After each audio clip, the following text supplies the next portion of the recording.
What's up mga Paddy, Manga Moto nagbabalik.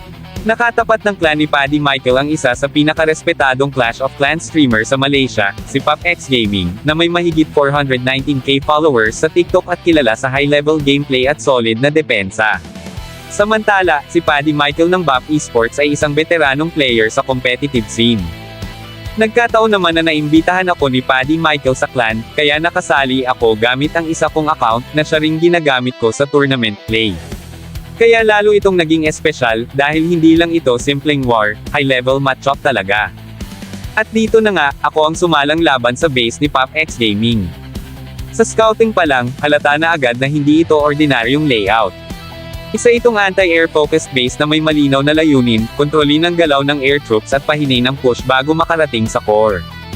Ang pinaka-critical na detalye ay ang air sweeper na nakaharap paitaas, towards the top side ng base. Ibig sabihin, kung aatake ka mula sa itaas, paulit-ulit na itutulak pabalik ang air units mo. At dahil Electro Dragons ang dala kong composition, malaking problema ito, dahil may attack delay charge time ang Electro Dragons. Kapag natutulak sila, nare-reset ang spacing at timing ng attack. Resulta, bumabagal ang clear at nawawala ang momentum ng push. Bukod pa doon, may isa pang layer ng depensa. Sa ibaba, may mga high HP storages na nagsisilbing delay mechanism. Habang nililinis mo ito, exposed ka sa monolith na mabilis mag-delete ng high-value troops. Dalawang fire spitters tuloy-tuloy na pressure. Dalawang multi-infernos area damage habang nagsisiksikin ang E-Drags. Kaya ang buong concept ng base. Iwasan mong umatake sa taas dahil sa air sweeper disruption. Pero kapag sa baba ka pumasok, mastol ka naman at mauubos sa heavy defenses.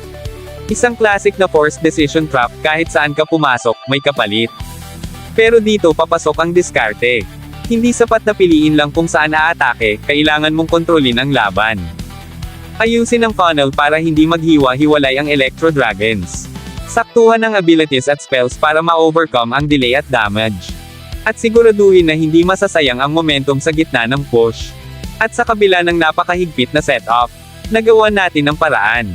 Na-handle natin ang epekto ng air sweeper, nalusutin ang delay sa ilalim, at na-break ang defensive design ng base.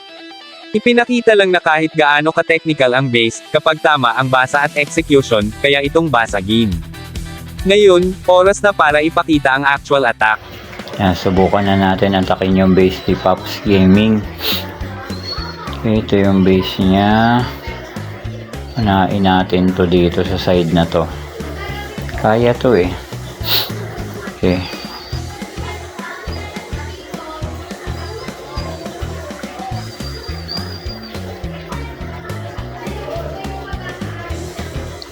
Pwede. Sige. Yug dito, yug doon. Hintay lang, pana, dukling, hindi bumagsak yung revenge tower pero okay lang. Sige, dito nakakapaglinis naman.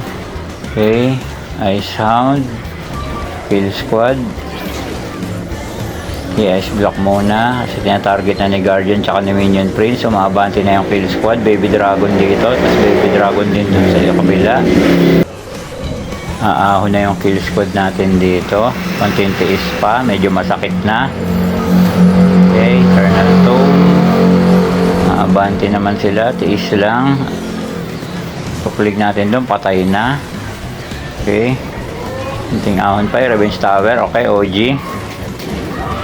Okay, medyo mag-i-split sila dito, pero mas maganda yan para sa kabila si Minion Prince. Okay. Luwin muna natin yan, minaw-minaw muna sila dyan mga padi. Dito, maahon naman doon sa may kanan natin. Pero konti lang sila doon, alanganin. So, okay lang yan kahit alanganin sila doon. Kapag tayo agad dito ng totem, para secure lang sila. Sa OG uli, kasi napakasakit niyang revenge tower na yan. Tama lang yan, tulog muna yan. Baby giant natin, buhay pa. Si Dukling, buhay na natin. Kasi alanganin na to. Magigisig na yung revenge tower dito maya-maya. Bilisan nyo maglinis mga padi. Bilisan nyo mga idrag natin dito. Pag magising yung revenge tower, talagang masakit talaga yan. Ito na lang naman na yung last. Kaya na. Yung mga sira naman. At least kinaya natin. Sa ending, tabla ang laban at hindi naputol ang 79 na win streak ng clan ni Paddy Michael. Hindi lang kami ni Paddy Michael ang lumaban, kasama namin sina Aidan, Jorhonel, Jan, at ang bagong sali na si Paddy Mavs. Hanggang sa susunod na laban ulit, mga Paddy. Salamat!